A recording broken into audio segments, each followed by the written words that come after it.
is to talk about something that I think is really at the core of what Roots is doing. And even when we, first of all, is my voice coming through okay? People hearing? Yeah, great, okay. I'm getting a haircut tomorrow, so that'll come next. One day too late. One day too late, yeah, right. It's planned for this morning, it's a busy day. And it was 43 degrees here today, Celsius. So we're all just enjoying the fan right now. But we're talking tonight about the process of putting two narratives, two collective identities together, and the process of walking across those lines, of understanding each other. And I was thinking a little bit in preparing for this about, I think all over the world, I think it's become, at least people understand in societies where there's different opinions and different voices and different backgrounds, that the word narrative, we all have our own narrative of what's going on today. I can see many of the people in the conversation here coming in from the United States. We're definitely the case of narratives of what's going, how you read the news and how you read the events that happened last night or today are oftentimes judged by your perspective more than evenly what happened. And that narrative comes into is based on, I think, a deep understanding of who we believe we are, the stories we're living, and the stories that tie ourselves together. You can call them myths, truths, but for a lot of us, they mean self. And so that's that work of confronting that, what it means for a white American and a black American to see living the same reality, but from two different sides of the color spectrum. And one of the things that I think is a challenge in maybe understanding, I'll say I had a professor in college. He was a very bright man named Barry Sanders. He later played running back for the Detroit Lions, no doubt. He's an incredible thinker, and he talked about this, something called an epistemological break. An epistemological break epistemology is how we know things. And the world in which I know, the world I know as a Jewish person is going to be different than the world that a Christian person knows. And as much as I'm going to try to understand and go across that break, I'm never really going to experience the experience that that person shares in the same way that I see it, and vice versa. And in the Israeli-Palestinian conflict, that's for sure a big part of what the challenge is. But I grew up as a Jewish American. I grew up in the United States, and I always had this identity as a Jewish American. And I think when we live in realities where we have hyphenated identities, so to speak, Palestinian American, Muslim American, Jewish American, Black American, white, when these hyphens come together, we get used to living in the complexity of a dual narrative, and we do our own work of pulling that together. And in Judaism, I think one of the terms to that is exile, actually, is being outside of the land. It's being outside of the place where the land and the ground that I walk on carries my identity. And I found myself, I think it's not without coincidence that several of the members in Roots on both Israeli and Palestinian side, especially on the Israeli side, of people who've had experience outside of the land, had experienced an identity that brought those things together and dealt with that. And I think one of the core things that we face on the ground is identities that are really solid, are really all-inclusive, or meaning they comply in every day.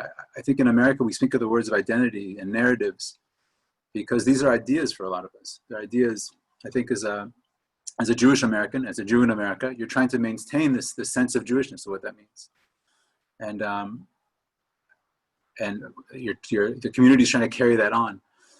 I think Jewish Israelis don't have that identity struggle to carry that on. It's built into who they are. It's a story they're living. It's built on many levels of self that they carry in a way. They don't need to be idealized and dealt with. They just are. And I think the same thing for Palestinian Americans. There's a kind of organicness of identities here that's very real, and very in that way makes it more challenging to step into the other. And the last thing I want to say, just the way of introduction, I think one of the other main challenges we face is that the identities here are also very real. What does that mean? Identities everywhere are real. People care about identities. They stand up for them. They put their lives on line for them. But in the place where there's a violent conflict, and 2 days ago, on the Israeli news, there's a story of a Jewish Israeli in Petach, in the middle of the country, who was killed by a Palestinian. And I think every other Jewish Israeli has the feeling that if that was me walking down that street, that would have been me. Because he wasn't killed for a business deal. He wasn't killed for this. And I think when a Palestinian is killed by an Israeli soldier, it's the same exact feeling. If that would have been me there, if I would have been walking that same place, it would have been me. And that level of, which in many ways cements our identities through trauma, but it very much cements our identities. And when you cement an identity, I think the word cement is very appropriate because it closes that identity, it locks it solid. And Roots is founded really on one of the deepest levels about that work of bringing those two identities face to face. And I would say the word prying them open, but that doesn't work, I think. And so Noor and myself, I think we've shared a lot of discussions about these things over the last couple of years, both in sharing, in the kind of Roots conversations and in presenting to groups from abroad, where I think a lot of what we share with Roots is trying to give a sense of these Palestinian and Israeli identities at stage in the conflict. And we decided we want to kind of present a little what we think it took to share what that process was like, what we've learned from it, what it takes when you have two separate identities, expose them to each other, and go back to them. And I think that's also one of the deep challenges. This will really make my closing introduction statement. The work of Roots is deeply how do we create this joint space and then go back and affect our communities that are not living in that joint space. How do we be carriers of this change, bring that message out, incite and provoke with the wrong words? How do we invite and bring exposure and give voice? And I'd say the invitation is a very deep word to use for that. How do we invite the other members of our community to step into that process? So thank you for joining us tonight. And I'm going to pass it over to Noor to open the discussion. Thank you, Shaul. Good evening, everyone. Good afternoon. I hope that everyone can hear me very well. Yeah. So my name is Noor Awad. I live in Bethlehem, and I am one of Roots activists. I have been now at Roots since 2016, so for 4 years now. And I do several things at Roots, from volunteering to speaking to groups and planning in general. So that's my position at Roots. And I work as a tour guide here in Palestine and Israel.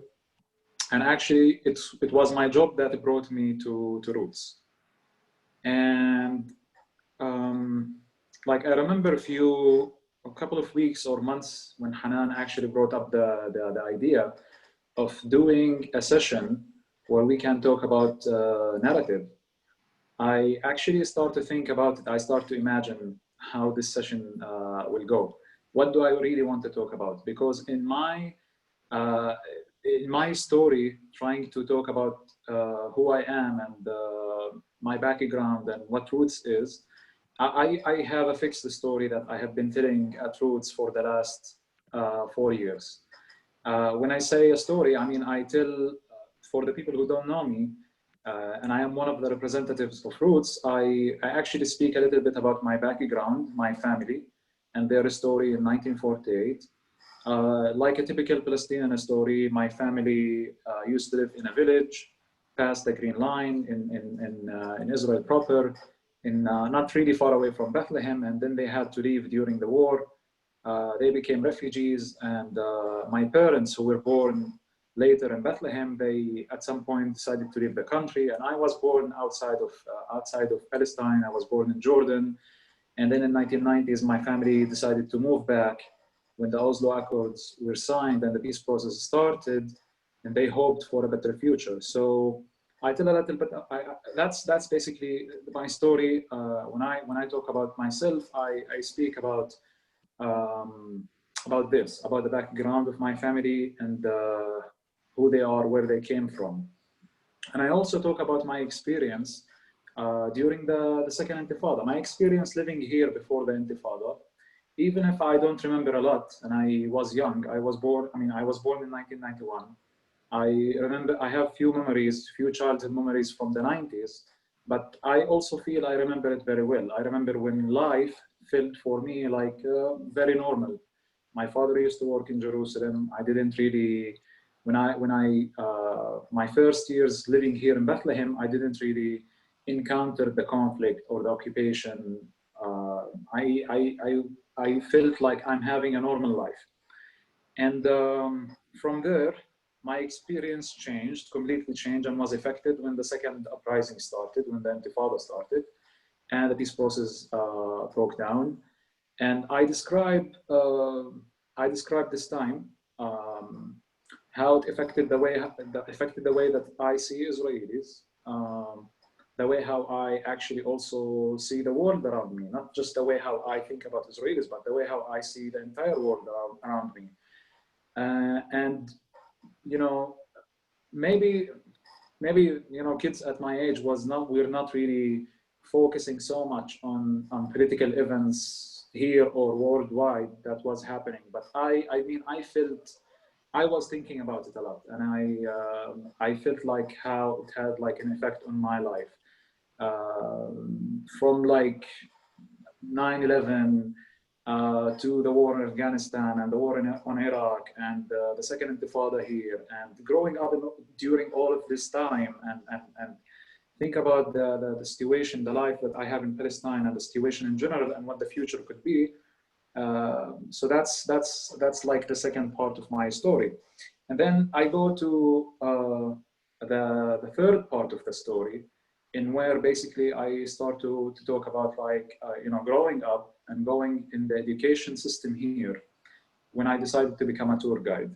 So I'm trying to cut a long story short here, and I want to get to the end of the story, where one day I was hired to guide a group of American students, actually, who are coming on this geopolitical trip to Israel and Palestine to study the country, to study more about the situation, and to know better what's happening here. So I get this group and I take them to the old city of Hebron. I was hired to guide them there in Hebron. And after a full day being guided by me and showing them around and talking about the situation there and about the Oslo Accords before and after, and what's happening now, the program was designed for them to basically meet both sides, to meet people on both sides, and to hear from different voices, from politicians and decision makers on top level, to just people, to average people and random people in the streets of Israel and Palestine. And part of that, they meant they had to speak to one of the Israelis who are residents of Hebron, an Israeli settler who's going to meet my group and be the representative of the Israeli settlers community there. My group was actually excited, or they were excited to meet this guy. They have so many questions they wanted to ask him. I was also very curious, although I knew already I will not be able to actually meet him. Technically, when I, as a Palestinian tour guide, when I guide in the old city of Hebron, I have to, if my group has to meet with an Israeli person, I have to hand over my group to that Israeli person. They go to one of the Israeli areas, one of the settlements there, and that's where the meetings takes place. And I'm not allowed to go there. I can't go there. But somehow that day, we managed to do it in a place where I and the Israeli settler who lives in Hebron at the same place. And he spoke to my group. And I'll be honest with you, in 2016, and at the age of 26 almost, I only heard a few Israelis in my life. I mean, I hear the Israelis like, I hear what Israelis are saying on the news. When I was a kid, I had a chance to meet co-workers, people who worked with my father, but I was a kid. And then between almost the year 2000 and 2016, I didn't really have the chance to meet an Israeli and talk to him or her normally. All of the Israelis I met so far were soldiers at checkpoints in the West Bank. Or when I get the chance to maybe travel to Jerusalem or Jaffa, I see Israelis, but I don't feel comfortable to approach them and talk to them. I don't know Hebrew. Yes, I live here, but I live in Area A where we don't use Hebrew. I don't know Hebrew. I know English, but I don't speak Hebrew. So I was actually looking for meeting this person and see what he is also going to say. And when we met with him, he started to speak about his personal story as an American Jew who decided to leave the US and at some point to make Aliyah and come to Israel and live not just anywhere, but live in the heartland in Hebron. And when it came to represent his story, he actually said several things about himself, but two things that I got stuck and I think the group got stuck with. The first thing he said, the way how he described his personal experience and his story, he said there is no occupation here. There is no occupation in this land. We can't be occupiers of this land. It's our ancestral homeland and we are just practicing our right of coming back, returning back to it and living here. That's what's happening. And it was expected by me, but at the same time, when I hear a real person saying these words, was very shocking to me because it completely denies the world that I live in, the reality that I live in. He says there's no occupation, but in my head, I mean, I was like saying what he's talking about. You can't deny the occupation. That's what I thought in 2016. I thought it's like, it's for granted. Everyone in the world knows that we as Palestinians are occupied here in the West Bank, and that's not even like a point to be discussed. We are occupied because I have no citizenship. There is no country of Palestine, it doesn't exist because of the occupation. And even if I decided to become an Israeli citizen, there is no law, there is no access for me to do such thing. And then the second thing he said was there is no Palestinian people. At least there are no Palestinian people like us, like we, the Jewish people. We are the entitled ones for this land, and we have the right to practice our national identity, our national aspirations here on this land. But Palestinians, they are Arabs. They can go to Jordan, Lebanon, Syria, whatever Arab country you can name it. They have 22 Arab countries. Why they want to stay here? So it was, as I said, it was expected by me to hear things that it will upset me, things that I will, it basically denies my reality, but at the same time, things that I received them as lies. What he said that day for me, even like maybe his personal story, I took the whole package as just a big lie. I said to myself, this guy lives in a lie. That's it. And that would be the normal reaction of any Palestinian, I think, to such an encounter. At the same day, I was lucky that I had to bring my group to Roots. And at the end of the day, I found myself, we were driving the bus back to Bethlehem, and I heard about Roots before, but not really in details. But I realized that I'm taking my group there, and I want to know more about it. And I actually do the research on the bus.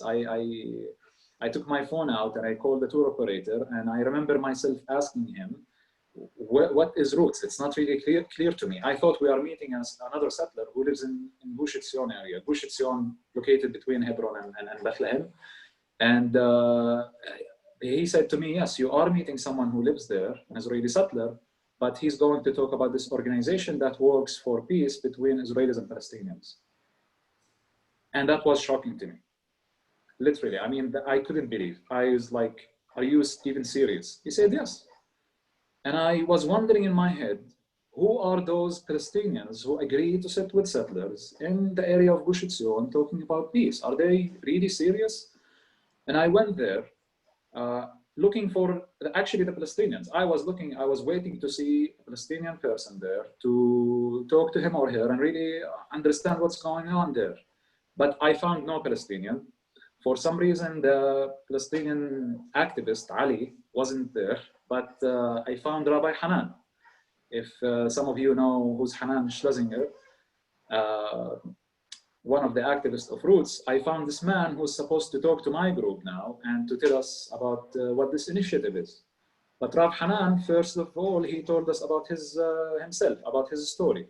And he started to talk about his background. He actually talked in details about, you know, what Judaism is for him, what Zionism is, what's being a settler by his definition means. And I was sitting there listening to this man, and I had two mixed feelings. One, there was something about Hanan. I mean, the way how he talks, the way how he told his story, I was able to connect with him in a way. I was able to see how much his identity means to him, how much he is connected to the land, how much he is connected to his, you know, to his own people legacy. But at the same time, I wasn't able to feel happy or enjoy about the things that he was describing or talking, because it goes against my reality. It goes against who am I. I can't be happy when he talks about Zionism and the establishment of the State of Israel in 1948, because it meant the displacement of my family. And then I would say to myself, what do you expect from this guy? Why you are insisting, why you are still even sitting here waiting from an Israeli settler to talk about the occupation and to talk about your suffering?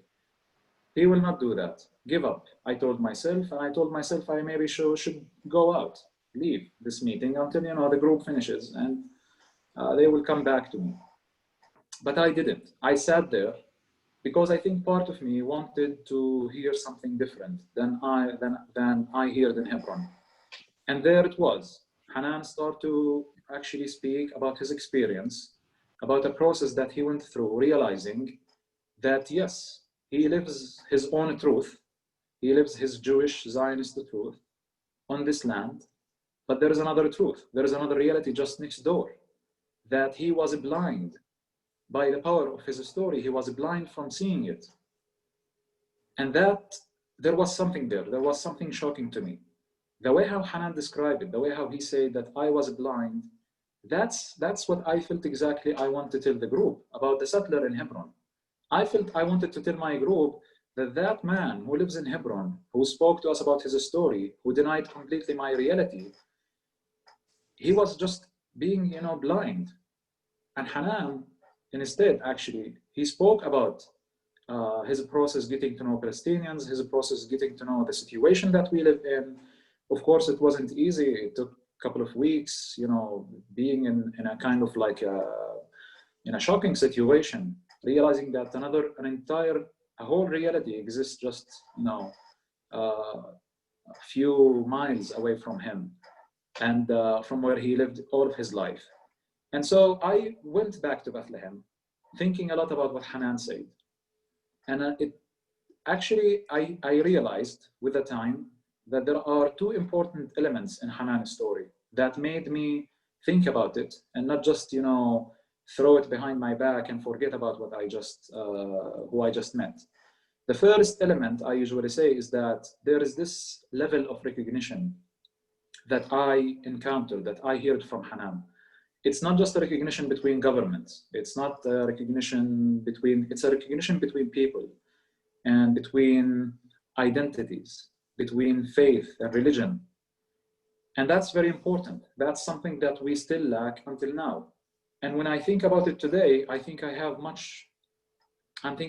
even more convinced that a huge part of the problem from the beginning, that we never granted the other side the recognition of who they are and their truth and how they define themselves. We reject the other side completely. We do it on the Palestinian side, but I didn't really realize that we do it until I met Hanan and I started to think about it. I grew up in the school, and for me, always I saw the Zionist movement. That was taken for granted. It's a colonial movement. Those are Europeans. Yes, Jews, but Europeans. You know, Judaism is a faith. They can go and live wherever they want in the world. Why they use these excuses to come and colonize our country, our homeland? That's how I grew up.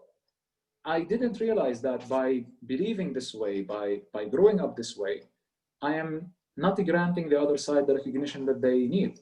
And I'm not saying it's easy. I'm not saying it's, you know, once you realize it, you are going to give it to the other side.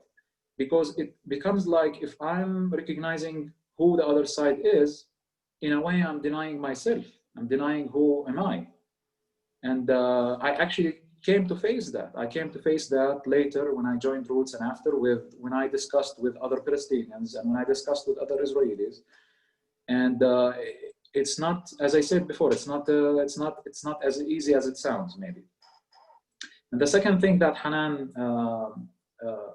basically had in his story is the idea of empathy, being empathetic toward the other side, even though we are enemies and we have many reasons to hate each other and we have many reasons to be angry on the other side and we always point the finger toward the other side. But I sat there listening to an Israeli settler speaking and who have an empathy to my people, to my side. And feeling that this man has an empathy and is ready to listen and empathize with our situation made me ask myself that I should actually meet him. I should meet him there. I should meet him at the same point. I should find a way to open my heart and empathize with his side. But you know, as a Palestinian with a typical Palestinian story, I have the victimhood mentality. I see that the Israelis and Israel are the victimizers and I'm the victim. And I start to ask myself, how could it be that the victim sympathizes with the victimizer? And that's why I'm saying it's not an easy thing. It took me many discussions and arguments and going back through the history again and arguing and fighting and having some deep conversations with Shaul and with other Israeli colleagues and activists until I realized that it's not black and white. It's much more than that. And so that's my experience with narratives, with identities. Of course, I have many things to say about that, and I got into many encounters. But I felt later it affected the way how I see things. It affected the way how I see the world, not just the conflict, not just Israel and Palestine. It affected the way how I read the news and how I realized that when things are happening, actually I felt it affected my guiding language. When I guide foreigners and when I talk about this issue, I'm no longer talking about just from my side or from the Israeli side, or I feel I'm trying to all the time present more sides, the two sides, and even more. It affected the way to the level that how I deal with my family or with my friends. When two friends, let's say, they get in a conflict for some reason, they have they fight about something, and I'm listening to them. I listen to each side and what he or she is saying. It affected my whole experience of listening, of understanding what the other side is saying, and the way how I encounter with people. So yeah, that's my experience with narratives and with identities. Thanks, Noor. I hope that was clear.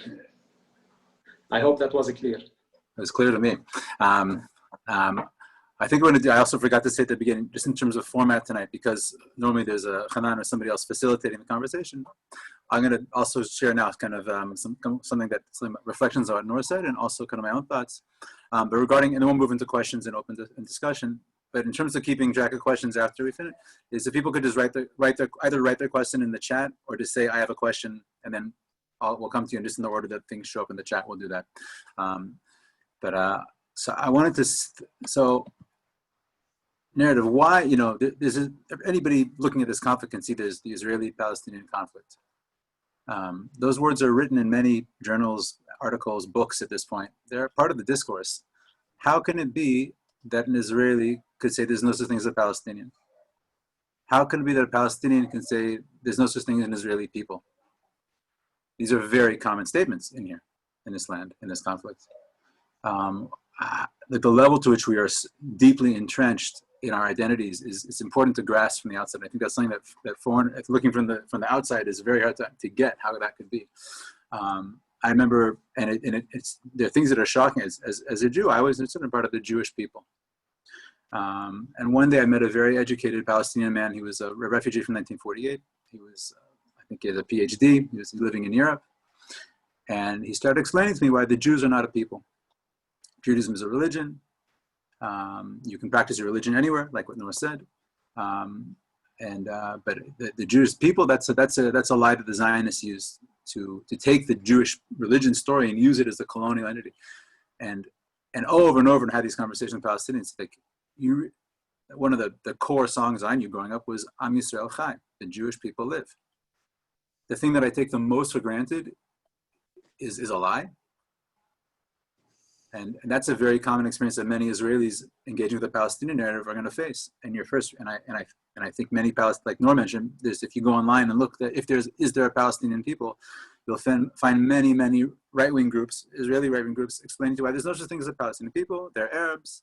You can look at Pan-Arabism, and a million reasons to deconstruct the other side's identity, and make sure. And so, why does that persist? What are the obstacles to understanding narrative? And I think one of them is that the hope that we can win. When we talk about the Israeli-Palestinian conflict, many of us are hoping to win somehow. If we just hold on long enough, if we just push hard enough, if it's sumud, or if it's this sense of, we have a song we sing that the eternal people are not afraid of the long road. If we just hold on strong, truth will win out after lies. And our side is the truth. Both peoples feel that very deeply, because we have, like I said, those all-encompassing identities, not postmodern fractured identities. And so that sense that we can win if we just hold out means I don't need to really pay attention to what they're saying, because that's lies.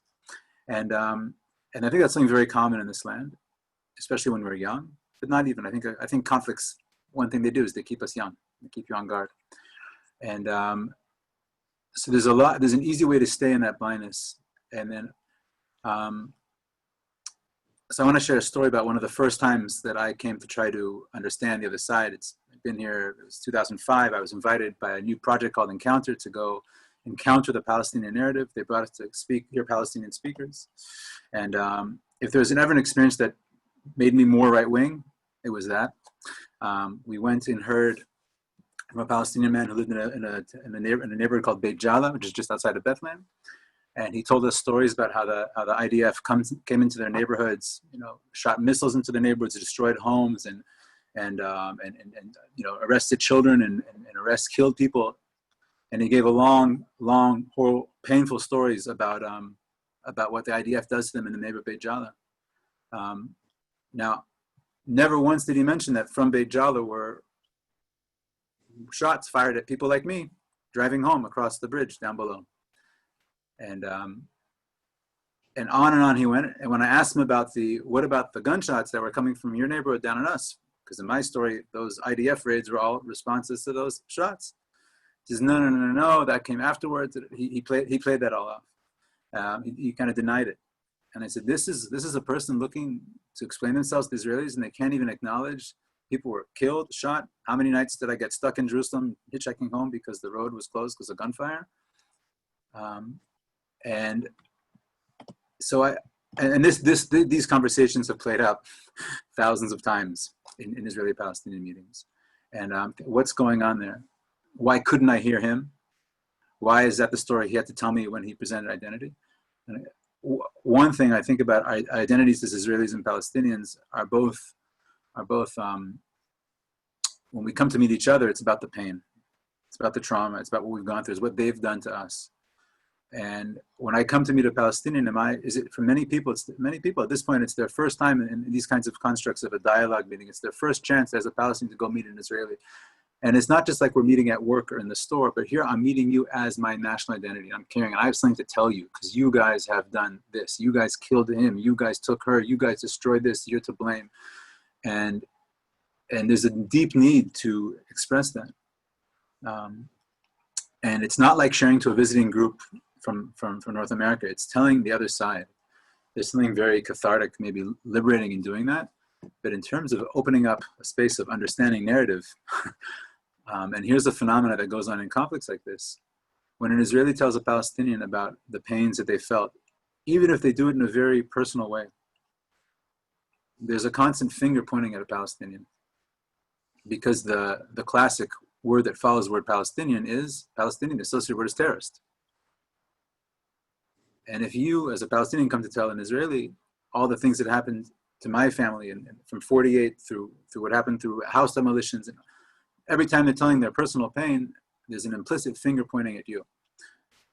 And that blaming is a deep part of one of the core obstacles to getting through these kinds of works. Of how do you become open to a narrative where every single, what seems like every facet or foundation of their identity seems to be blaming me. That's a real challenge in creating a space where these conversations can happen. And I think when we hear those things, I see Myron's on the call here. I'm going to reference a book that I have to return to Myron. So when we hear those things, blaming the other side, or the pains that we've caused, and I think if you look through the register of Palestinian pain, you're floored. If you look through the register of Jewish pain, you're going to be floored. And all those instances of pain are caused by the other side. And that's why it seems it's impossible to engage in this process of peace right now. But in each side's core story, I think we're all open to say there's been mistakes. Sure, there was a reckless soldier. There were some bad things that happened there. There was a suicide bomber here. But the core cause, it's who I am. Hillel Cohen is I think a very important scholar about the conflict and about these identities. And he has a very powerful book, 1929, Ground Zero of the Israeli-Palestinian conflict. I really highly recommend it for getting a grip on how this conflict evolved, and but really within the identities within. And he puts it very simply, but for the Palestinians, the Palestinian story against Israel is a story of self-defense, of people who came from abroad, and forget the story of the Jews, but they came and they took our land, and it's a story of standing and defending that land, and that story of self-defense. And the Jewish story of we offered peace and we got bombs, we accepted the partition plan and we got this. It's a story of self-defense. We stood in self-defense. In self-defense, you can't, when you're self-defending yourself, what can you blame yourself? So that understanding of our own narrative as a story of self-defense makes it very hard to receive the pain that the other side needs us to hear. And that's especially when we see our narratives as largely being expressed through those pains, it's very hard to hear. I think one of the, Noor mentioned is kind of the sense of victimhood. And that sense of victimhood is obviously a core part of of many national stories. You know, they try to kill us, we survived, let's eat. It's like the Jewish holiday manual, right? Everything to say. But that level of how much suffering has come to determine and define our identities is very deeply a part of this. And here, every time you bring up that suffering, it's pointing at the other side. I'm going to tell you a story for me that like I said, that first meeting with Palestinians didn't go so well. Later on, we were meeting Palestinian nonviolent activists, and they tried to explain to me why rock throwing is nonviolent. And I said, I think Gandhi would have a different opinion about that, but that didn't go so well. But a few years later, my Rabbi Nachum Fruman, blessed memory, used to teach a class on Sunday nights, and I was living in a town in the west side of the part of the hills here, in Batayan, and his son Shivi called me before the class and said, "Are you coming to class tonight?" And I said, "Yeah." He says, "Maybe you could do a favor. The Rab is inviting 3 Palestinians to come to the class. One of them is a partner, one of them is a musician. We're playing music and learning Jewish texts and playing music, and could you give them a ride?" And I said, "Okay, sure, for the Rav." And I said, "Where should I pick them up?" He said, at the junction nearby. He said, No, they're from a town called Husan. They'll meet you at the traffic circle outside Husan. I said, Husan, where the big netting is to stop the rocks from being thrown. It's not a friendly village. But I said, okay, 9:30, here's his number, Ziad, be there, pick him up. I said, okay, we have a thing in Judaism. If you're doing a mitzvah, a commandment, some kind of angel supposed to protect you. Okay, here we go. I show up there at 9:30. Ziad, Shaul, they get in the car, and we start driving to Tekoa. And I asked Ziad at the beginning, Ziad, I have to ask you, what's a Palestinian from Husan coming to a settlement to hear a class in mystical Judaism at 10:30 at night? It's just, how did you get here? And he started telling me a bit of his personal story. And on and on and on, we're driving. And after he told me the story, he says, "What do you do?" I says, "I'm a teacher, I play music." He says, Mahmoud in the back there, And there's also a musician, he plays oud, he's coming to Bethlehem. He says, you know, he said, Mahmoud, he's giving us a ride. Give him a tip, you know, play him something. And honestly, in that car ride with 3 Palestinians behind me and the people I don't know, there's fear. Driving through the night, is this really? And all of a sudden I start recognizing the melodies playing me. And I'm driving with all this fear, with all this suspicion, from Bat Ayin till Tekoa to a Zohar class with 3 Palestinians, and he's playing me Hatikva, which is the Israeli national anthem. And I often say that there's, you know, like we live in this us and them here, this us and them, and the crack that showed up there to see, how does he know my song? And that space of recognition that can be given in the telling of narrative, in the meeting between 2 sides, is so powerful. And it's, Noor mentioned well that obstacle. How powerful can it be to say, I see you as a Palestinian, and recognize your contest. I see you as a Jew, as an Israeli, you're part of this land. But that really is a deep part of what's holding this process back. To be seen, very simple human need, to hear our story acknowledged. And so that's I think one part, because when that Israeli-Palestinian meeting here, it's not about that. It's not there, but it's a chance to let out things, and it takes a world of facilitation, a world of doing things right, to set that up where people come prepared. And I found there's Palestinians who know how to speak to Israelis and open hearts, and there's Palestinians who close Israeli hearts, and there's Israelis who come to speak to Palestinians and close things down and open. There's a really some kind of process that goes on in each one of us to be able to have that conversation, to know, to learn what the other side, where this other side is. Another challenge that I thought to bring up here is that we're living in a place where those 2 different identities are so total. I remember Noor and I were once speaking to a high school group from the United States, I think Jewish high school somewhere, and they heard our presentation. Afterwards, this young guy comes up to me, he says, let me get this right. You guys are saying that from the river of Jordan till the Mediterranean Sea, the whole land is Palestine. He says, yeah. And he says, you're also saying that the whole land from the river to the sea is Israel. I said, exactly, you got it. He said, there's no hope. There's no hope. This is ridiculous. You guys are fooling. You can't be. And so I said, one day, bless you, you'll get married, and you'll find out that it's possible. That, to be able to say that is not easy for either side. And the fear here in this conflict to acknowledge the other side's narrative is going to diminish mine. It's going to undo mine. And one of the fears we face in the Jewish camp and the Palestinian camp, I'd say, in Roots, we have a young adults program. It's a really impressive project, a year-long program bringing 16 to 18-year-old Israeli and Palestinian kids here, many from very traditional families and communities. And for parents to let their kids out into that space. It's also mixed, it's a mixed gender space. There's boys and girls. That fear of, could my child fall in love with the other side? Could I lose? Could we? And so we spend a lot of time putting up walls to protect our identities, to protect, and really with they're protecting they're not just protecting our lives, they're protecting our identities, our narratives of our truths. And sometimes I see we get so caught up in that fear that we don't know how to trust our own stories. I actually think Daniel Gordis wrote a very strong piece about this the other day I saw, about not being afraid to go into that space. And we've been so skimming around, protecting us from hearing the other side narrative, that when we hear it, do we fall apart, or are we able to there and to hold the complexity of what really is this conflict? And it is complex. It is complex to walk back to that space.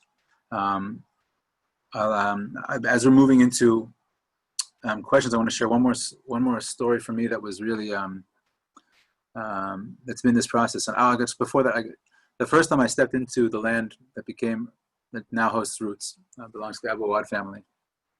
I think here's something interesting. And Meyer and myself, American pastor named John Moyle, and Eliaz, and we sat there speaking with Ali and Khalid, and a long conversation, hours of that first meeting.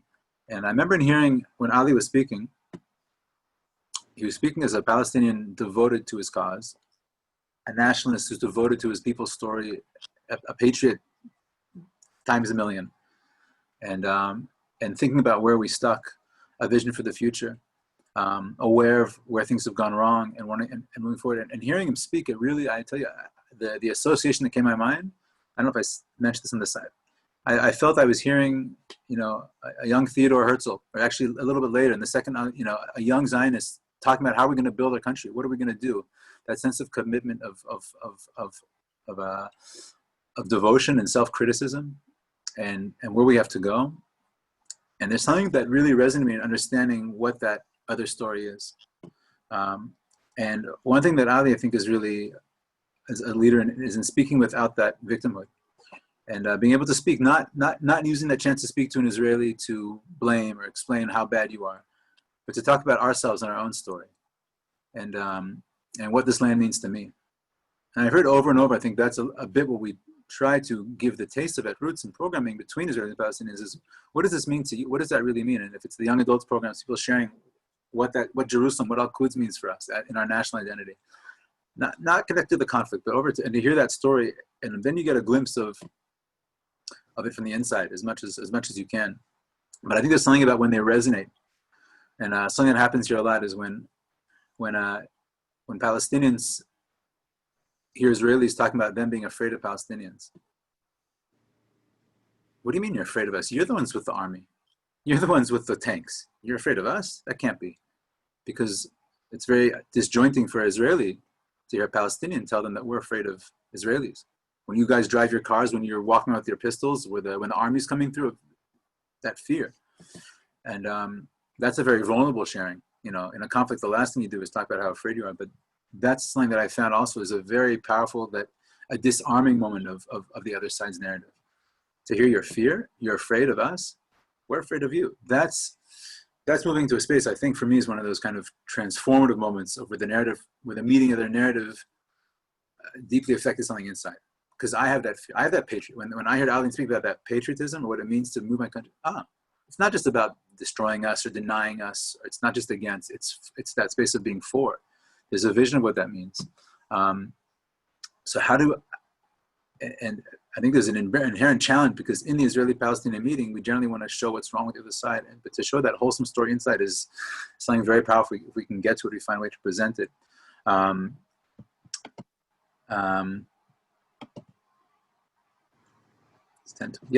going to, Noor, if you wanted to respond to anything, when we originally made the format, I said I would respond to Noor, and then Noor would respond to me, and then we'd move on into I give you the floor first. I give Noor the floor first before we move to the chats or questions. Yeah. The last thing I want to add, Shaul, is that I want to say that today, after 4 years of going through this experience, and being able to put myself on the other side, or on the other person's shoes, to think deeply about where the other side is coming from. Maybe I didn't, agree with the things that this Israeli settler, this Israeli man I met in 2016 in Hebron, I didn't really agree with many things he said. But today, I'm definitely understand much better where he's coming from, and I think that, maybe this would sound a bit dramatic. I mean, in a way, the Israeli and the Palestinian identity. When we talk about peace here, when I use the word peace, I am not talking about a peace agreement between the governments. I'm not talking about this signing. This declaration and signing of accords in the White House. That's not my vision of peace. When I talk about peace, the way how I at some point realized is that my identity was built exactly to be against Shaul identity. So if I want to practice it, if I want to be proud about it, I should basically be against Shaul as a person, and against also his people as people. And I think vice versa. I think that the Israeli Zionist identity was established in a way to be against my identity, to deny my presence, my rights. So the peace I'm talking about, when I use the word peace here, I'm not referring again to any political agreements. or a two-state solution or a one-state solution or whatever. I'm referring to a reconciliation process, a process of accepting and change between two stories, two identities that were created and evolved to be against each other. To see at some point to be basically a Palestinian, but at the same time, I can be a little bit of an Israeli. I can accept Israelis, who they are as they are. And to be an Israeli who can accept Palestinians, who they are as they are. That's my vision of what peace should look like and what peace means. Great comments, everybody. I'm going through the session. I'm going to get the first question I see there is from John Paul. He said, how does one dialogue when it seems like the entry-level conversations is being victimized by the other side without realizing how my side has been part of the victimizing of the your side? If both sides are David, aren't we missing how there is a Goliath side to us? Right, it's kind of, we're talking about this, a lot of people step into the space with, and I think one thing we've seen that you have to recognize both sides come to the space, come to the first meeting from a sense of, with the story of victimhood. And it's not a story of victimhood. I'll tell you a story of victimhood. The other day, when one of the latest Trump moves about annexation or unleashing the deal of the century, we had a meeting at Roots, and most of us were speaking about our perceptions on what was going on, what was the latest. Is this good? Is this bad? How's this going to work out? And there's a woman in the meeting room who had been writing with me a few times, wanting to come, asking when would be the appropriate time to come, her first time coming, and the circle got to her, and she said, everything you're saying is very fascinating. This is my first time. I want to tell you how I got here. She said, I grew up in Tel Aviv, and I lived on this and this street. And when I was 13 years old, I got on the 13 bus, and I took it to Dizengoff. And she said, right after I walked down the steps of the bus exploded. And I was wounded, and but people were killed. And she said, since that day, I've seen Arabs as I think just as savages, as animals. Every time, she said, when I see Arab men, so when I saw Arab women walking, I felt bad for them. She said, how can they live with these animals? And she lived like that for 30 years.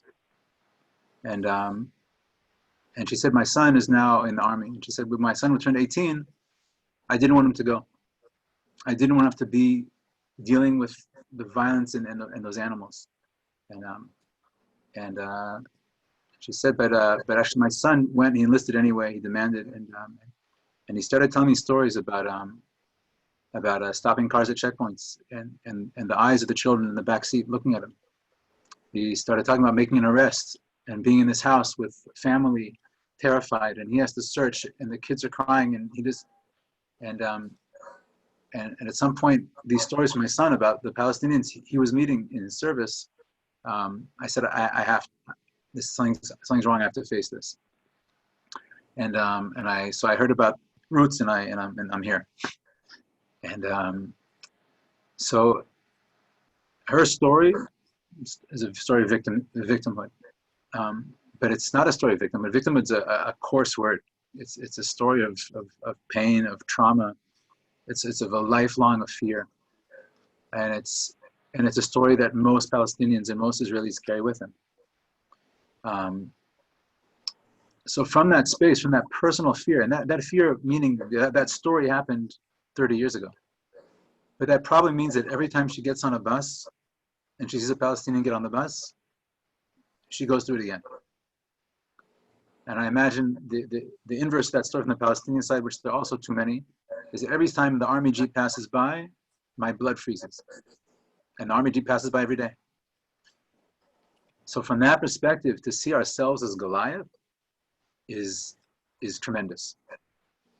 There's no way it can magically happen. There's no, the process that each person goes through to get there, and that work of understanding narrative, understanding how we show up in the other side's lives is tremendous. So the question is totally, both sides are David. We're definitely missing, there's a Goliath side to us. And of course, in our stories, in our own stories is David, the other side is like Goliath. How do we, what is those moments, those events, those people we meet, those experiences where we do, for her son who was being a soldier, that made him see himself reflected in the eyes of those children. How do we present that? How do people come to that? So I think definitely in Roots there's a space of trying to keep, just building the personal relationships where people share their stories. Not in the context, I'm going to let loose everything that Israel's ever done, the Palestine's ever done to me. But this is who I am. And in those relationships come up things. And I feel when you go, Rabbi Fruman used to say that, I don't have a good cup next to me. Some things are too hot to hold. That's why we have a handle. There's a handle that we need to pick up those issues. And the handle must be something, it's another relationship that we built. In the context, those things come up, and sometimes then they can be felt. To go straight into them without that background, I agree. We miss it where it's too much. But I think it's for those personal stories and in being in the joint space, the things come up that you. Whereas I tried to defend Israel against all the claims of what we're doing, but this was too much. Then I saw it here. And I think it takes those, sometimes the personal relationships is what allows those images to be seen where I wouldn't see them otherwise.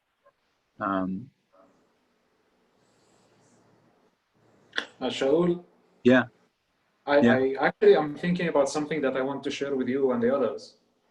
Is that, don't you think that sometimes people on our side, on both sides, on Israelis and Palestinians, out of believing that we are, the David in the story, and being sick of, being David or being the victim, they start actually to behave that they are the Goliath. They want to prove to the other side that they are the Goliath. Mm-hmm. If you understand what I'm saying. And this is when actually, this is when bad things happening. This is when bad decisions are being made.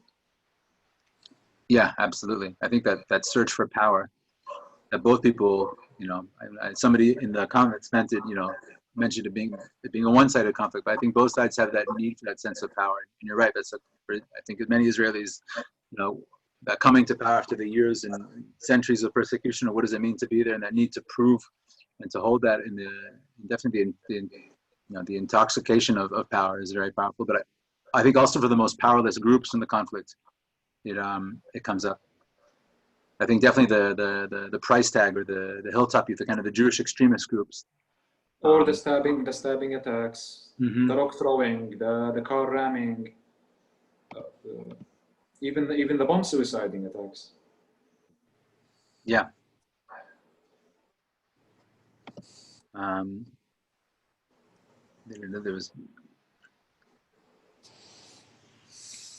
There was the next question that I wanted to see. How do you, Colleen's question about how do you respond to evangelical Christians who support Israel based on literalism and prophecy, dealing with third actors who complicate the gray space?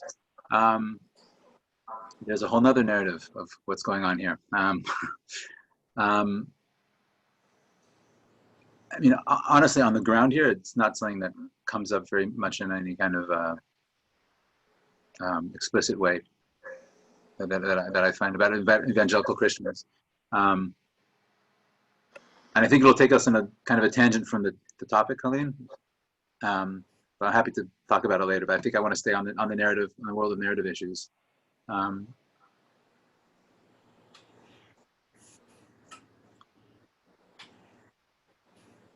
But I can, Shaul, I can say about that is that as also not just as a Roots activist, but as a Palestinian tour guide, having to meet and to guide, especially Americans, I get the chance sometimes to guide and to speak to evangelicals and to Christian Zionists, and I think I'm not just like judging, but like from my experience is that for them to come to Bethlehem, especially, and they come, of course, for religious reasons to the birthplace of Jesus, but like it's an eye-opening visit. It's actually, I think for many of them, it's the first time that they realize that actually there are Palestinian Christians. There is a Christian community. And just like a simple fact like that it started to challenge their perspective on the whole region, on the whole Israel-Palestine issue. So, like it's not like a respond, but like as I'm sharing from my experience, such a small fact like this, that there are Christians in my town, that not all the Palestinians are Muslims, for example, it's already challenging their perspective on things, on the situation here.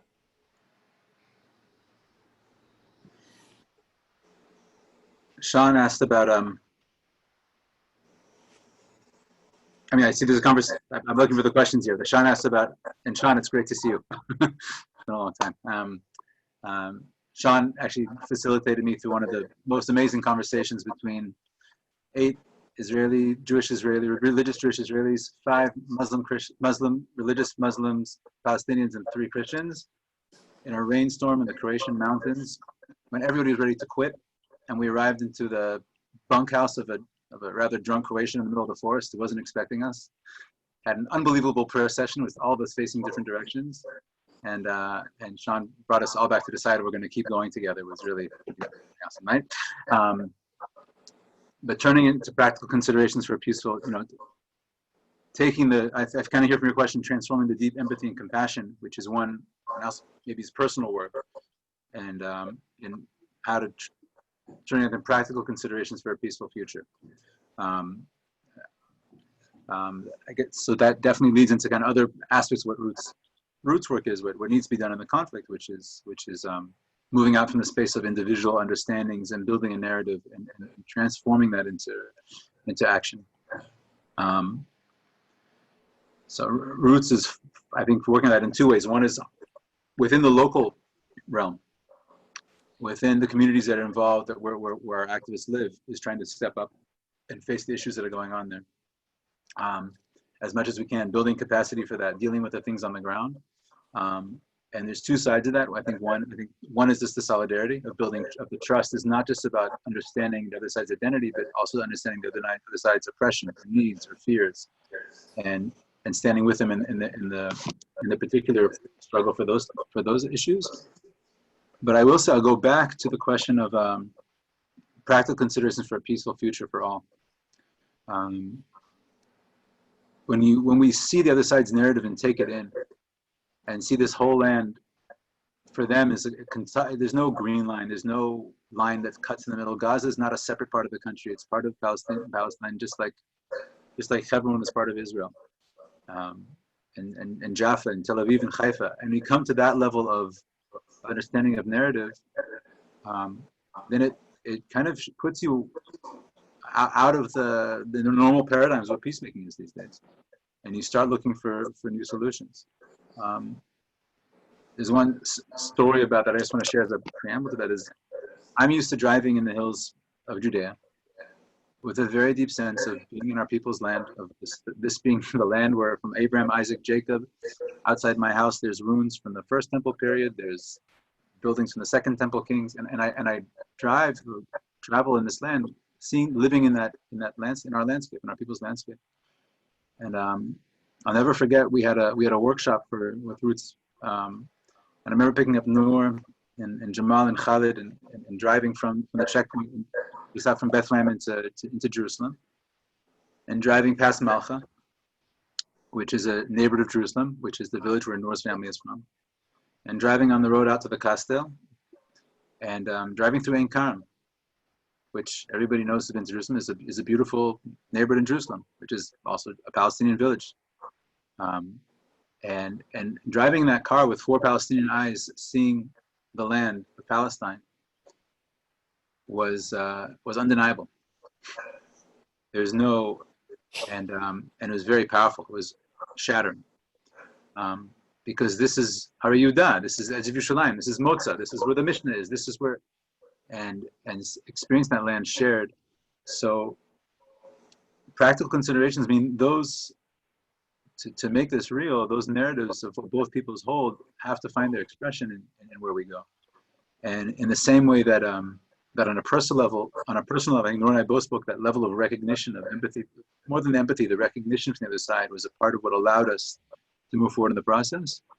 think also in the peace process, a peace process that takes those both people's self-definition as they are, and as uncomfortable as a challenge that is, as you know, but it can be done in a way that doesn't deny my side.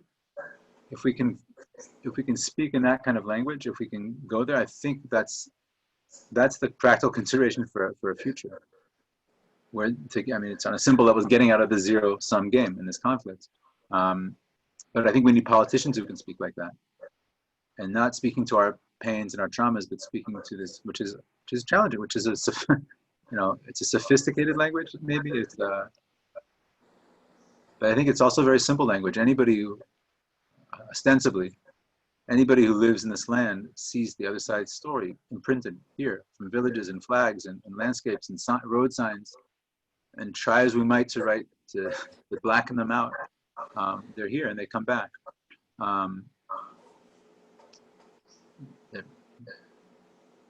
But I think to develop a political language and a political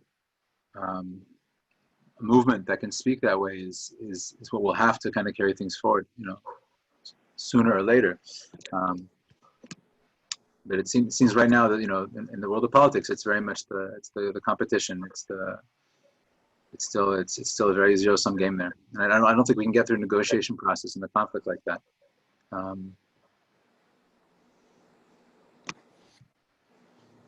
It's too hard to talk and find questions.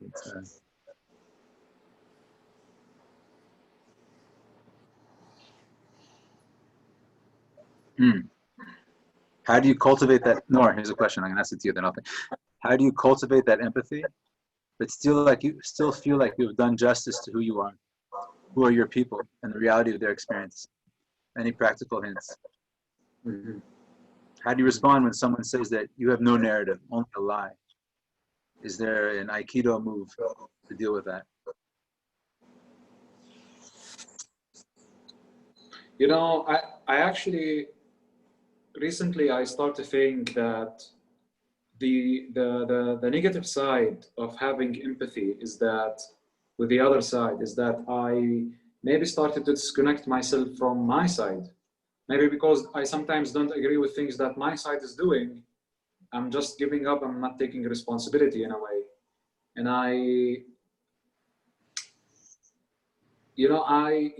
when there was an attack that happened at the checkpoint in the West Bank. This is one of the most awful checkpoints in the West Bank. I mean, I myself was stopped on it countless times, and I got delayed for hours.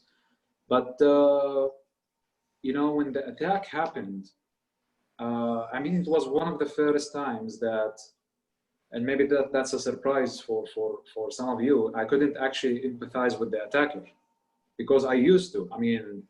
I mean, I used to see Palestinian violence as resistance, and it's justified. And of course, when I hear that a Palestinian attacked the checkpoint, first of all, I actually get worried about the Palestinian, what happened to him or her. But there was a moment when and that's too much. That's if I want to express this in front of another Palestinian, he or she might say that I crossed the line and I am, I am like betraying now. But I actually had a very critical thinking of the whole event, of what happened, and I couldn't sympathize this time with the attacker. And at the same time, I couldn't sympathize with the soldiers as well, because I myself also, not just like soldiers, I myself on that checkpoint. It's a good question how to cultivate empathy with the other side. And I would add on it without starting to disconnect from your own side. If I got it right, if I understood the question right.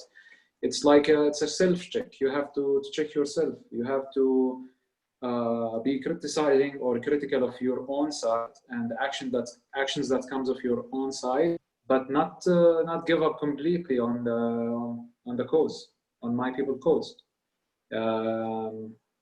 But actually being critical is an important part of a healthy process to reach the solution. So that's just what came to my mind now when I think about it? It's a great question, and it points to kind of a slippery slope in this activism, I think. In at least those people who are living in their side. I think these people are living kind of out of that that third space. But the thing that comes up for me is about retaining and rekindling and remembering our love for our own people and the beauty in our own people, be as Palestinians or Israelis. And I think there's I can remember moments of Palestinian activists, sharing their sense of love for their society and the beauty and the resilience and the treasures that are there. And tapping back into that.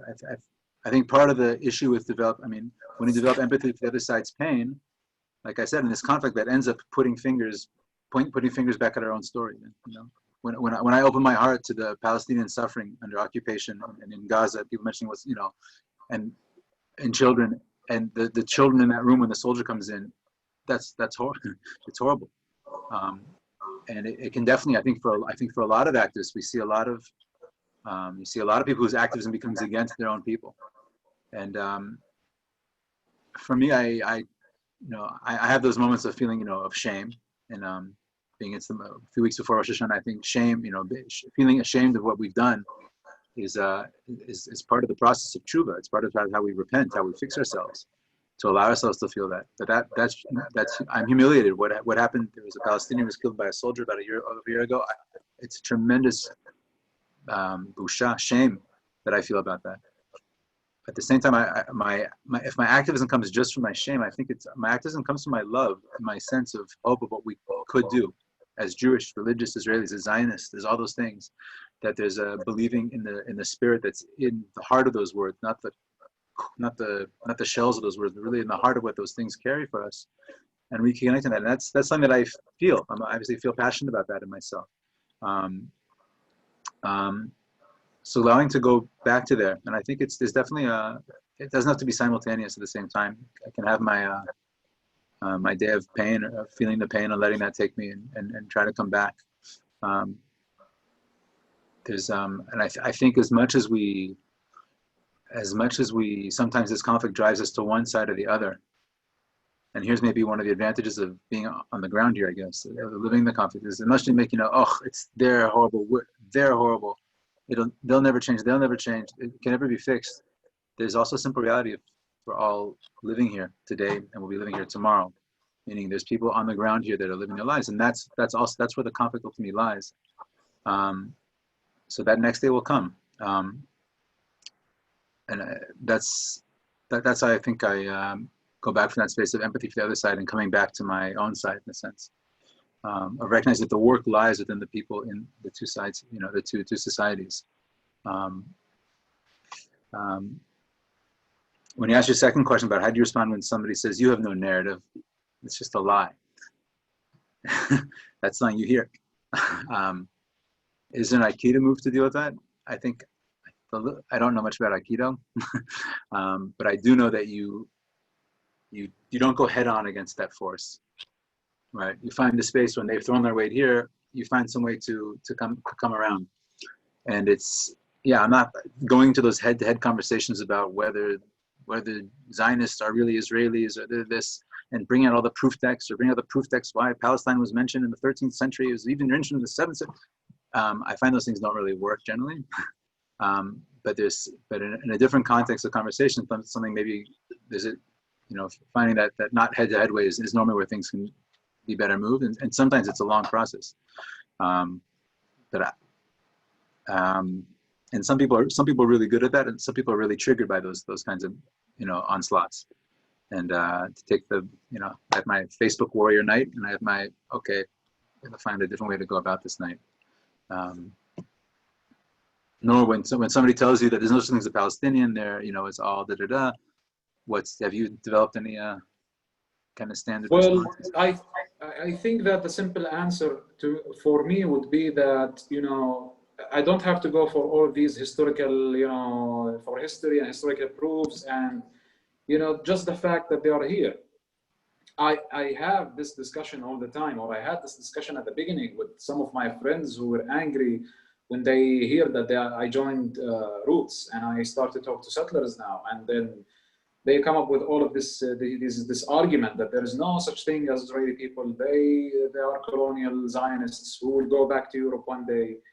And my answer was to those people, just okay, continue dreaming, continue hoping for that. But for now, I deal with the reality, and the reality says that next to me there is about 8 million Israelis who are living here in my country, my homeland, and I have to deal with them. So I just like answer it as simple as that. To deny the existence of, again, I'm not going to go into an argument with this person about about the history, but this is, I have millions of people who define themselves as Israelis, as Zionists, who exist here. And the same thing for Palestinians. You have to deal with the reality. I want to, George has a question. At least Alyssa wrote a question and people applauded it. So I want to, how do you engage with people who are unwilling to listen to the other side? And are probably therefore the people who need to listen most, right? That's a great question. So one thing I think is, don't invite them to listen, invite them to talk, right? Those people have a lot of things to say and they don't want to listen, they want to come talk. So invite them to talk. Give them the chance to tell the story of what they went through. And listening to that story is, that sometimes that's a lot. I think people, in trauma therapy, there's something about being able to tell your story and have it heard. It's something that allows something to be moved. And the reason, I think definitely in this conflict, I think as any group has come to hear us speak, I think a line I say to every group, is this a religious conflict? Is this a political conflict? It is, there's so many levels, but at the core of the conflict, it's human emotion. It's people's angers and fears that they're living, that they're holding, that are holding them. So allowing that to be heard is maybe a good first step. And I think that also goes back to Lee's question. I think it's not just about listening to the other side. It's clear that many Israelis have no idea what the Palestinian story is. So it's not just about Palestinians listening to Israelis. And it's very clear the other way, that many Palestinians have no idea. So also, how do we get people unwilling to listen to their side to come, to engage? We held a lecture series that I thought was very successful Roots a few years ago, where we had an Arabic lecture about Judaism, about the Jewish holidays. And any Palestinian knows that at a certain point of year, every Jew is going to get a car wash and washing the inside of their cars like fanatics. At another time of the year, all the Jews are buying palm fronds and they're willing to pay ridiculous amounts of money for palms. What's going on about that? So pick up on that curiosity, a lecture, a talk about this, and vice versa.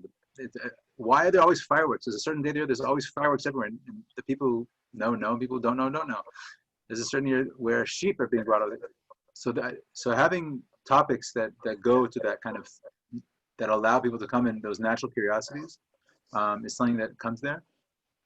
Somebody mentioned the David and Goliath, how there's, when Noor said about, I think a lot of times out of our Davids, we want to be Goliaths.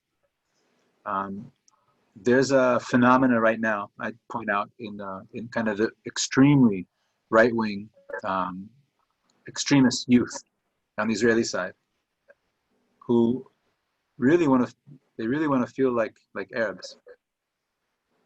In their music, they start playing Arabic music in their weddings. They're all happy to learn Arabic.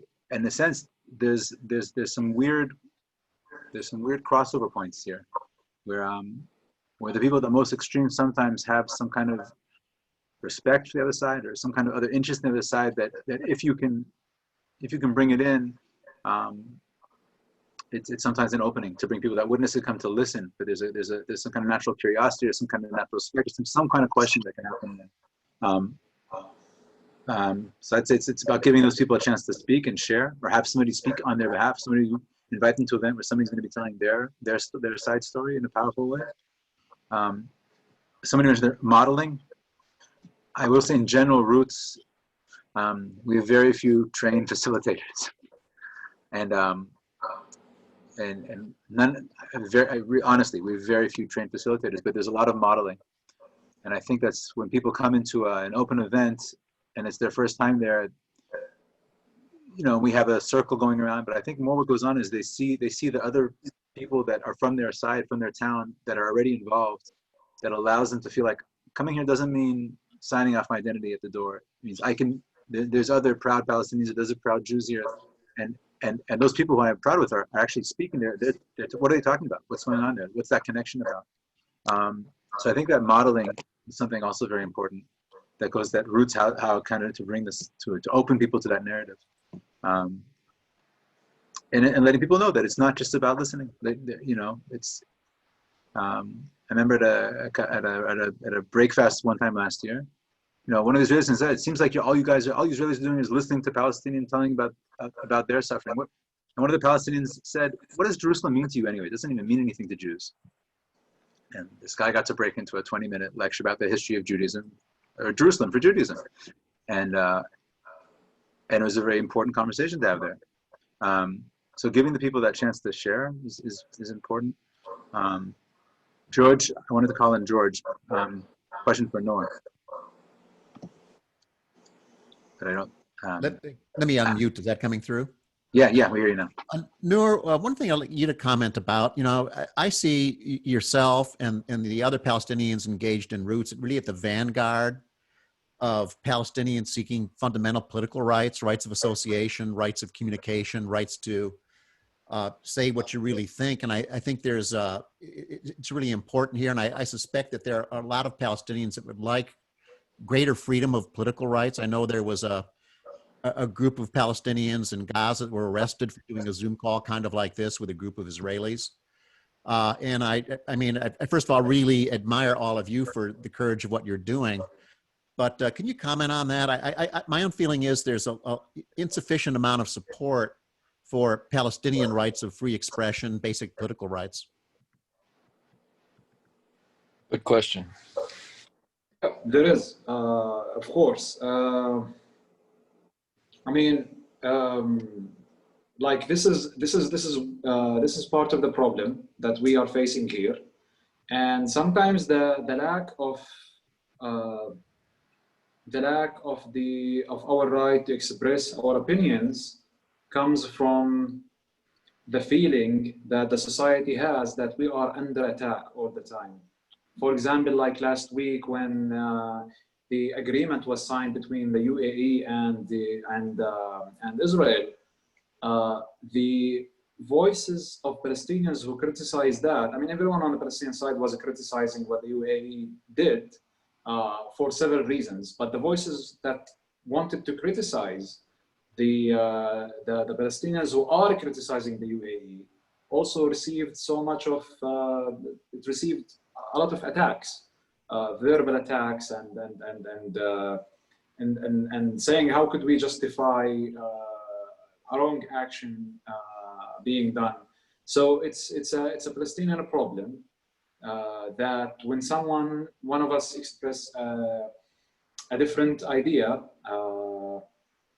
or a different way of thinking, it's not easily received, because this feeling that we are trapped in a corner and we, things are not everything is about like about your right to express, or like your right to express yourself. When I used to talk to Palestinians about Roots, sometimes I felt like I got weird questions like, some of my friends, they start to ask me about like, do you think the occupation is okay? Or do you think that the settlements are okay? And I'm saying weird because for me, I thought that these things are for granted. Like we are on the same page. When I talk to this person, I'm not justifying here the occupation or justifying the settlement movement, but I'm trying to explain that there is a new approach, that there might be actually a way to get past that and find a voice on the Israeli side that we can actually listen to, a reasonable voice or a moderate voice. So yeah, that's a problem on our side. Every story has its own details. If you talk about the youth group or the youth movement of Gaza, and what happened to Rami. Rami actually he wasn't arrested the first time back then. He was arrested, detained a couple of times by the government of Hamas in Gaza. On one hand, I can also see, again, I'm not justifying what happened to Rami, but at the same time, there were several things that were happening in Gaza. There was the protests against the bad leadership of Gaza, the economical harsh situation. And then all of a sudden, there was the story of Rami, who's making Zoom calls with Israelis, and the media that put a lot of negative attention on it. At the same time, when like bad things happened in the last 2 years, like from the American side, when Trump basically moved the embassy and other things that happened. So all of these factors in that specific story came all together to put Rami and his group in a very difficult situation. Again, I'm not saying that it was okay for Hamas government to arrest Rami for the Zoom call, but the circumstances make it very hard for the Palestinian side or for Palestinian personnels to speak out of their minds. But at the same time, I don't want to say that, you know, when someone says to me that you are doing a very powerful or very brave work, I feel like I don't want people to over-credit. I'm not sure if this is like a word, like to over-credit me. I mean, at the end of the day, I'm not like minimizing the effect of the work that I do, but at the same time, I don't want to pretend that I'm doing something that I don't do. I work at Roots. I'm ready to sit and speak with any Palestinian or Israeli who's willing to listen to me and to listen to what I think. I'm open to people from different, backgrounds and thoughts. Through my work at Roots, I met with Palestinians again, who some of them were my friends and who were very against what I'm doing. And we reached to the point that they actually stopped talking to me because of what I'm doing. And I met with Israelis who are identified as right-wing activists or left-wing. Different people with different thoughts, different ideas. So yeah, to summarize all of that, I would say it's a challenge that we face. And at some point, I have stories from Israeli partners who kind of also faced consequences, sometimes even harsh consequences for expressing their opinions. But we have to like take this challenge. We have to. It's part of our job to deal with it every day, and to come over that challenge. I hope. We're reaching 11 o'clock, which is our technical cutoff time. I want to just plug a few important plugs. I want to thank you to everybody for coming out tonight. It's actually a lot more to think about and to keep on thinking about, especially the applications of where we go with these things. Next, on the 13th of September, we're having our first Roots run, and a bunch of us will be running through the area, just on the main road between Bethlehem and Gush Etzion. I put up there's a site there on the GoFundMe site, kind of a video about what we're doing. I think there's people in 13 different places around the world, from Korea to Shanghai to Los Angeles to Europe, that are going to be running with us. So we'd really appreciate just sharing the word. You can share that link with friends, and want to put on some running shoes and hit the trails with us. That's amazing. And also, in the next 2 weeks, next week, Reb Hanan's giving a presentation. We actually will take some kind of themes in these contracts of bringing another narrative into our own narrative in the context of Rosh Hashanah, the Jewish New Year. And the following week, him and Dale mentioned above, Dale Gladhouse here from Seattle and Hanan are going to giving a kind of Jewish and Christian perspective on the story of Jonah in the belly of the whale, and some questions that they're gleaning from there, also based on past sessions and ongoing sessions, which is great. If people don't on Facebook, or we're there at Facebook and Friends of Roots, sharing the word. I think exposure. I think exposure to the other side's narrative is a critical part of this work of bringing it across. It's like we've been talking about a little bit on the Israeli side about some of the steps of making forward. But I think everyone, I mean, most people's sense of the Israeli-Palestinian conflict is intractable, all bad, and breaking that narrative is also something important.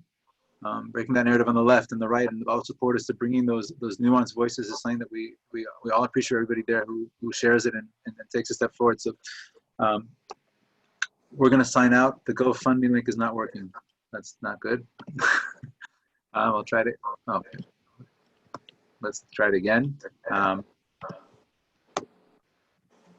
Everyone.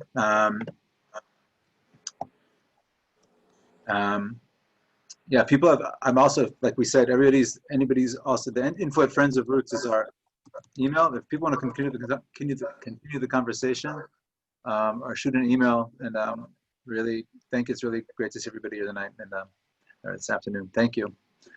Noor, you want to? Yeah. Good night, everybody. Thank you, everyone. And thank you for this opportunity and for joining our session. Good night, Sean. Good night, Gilda and Lynn and Mom and Dad. John Paul. Good night. Great to see you. Bye, Stephen. Great to see you, Stephen. Great to see you guys too. Thank you very much for your work. And then comes Yichiam. Erev Tov. Penny, good night. Laila Tov.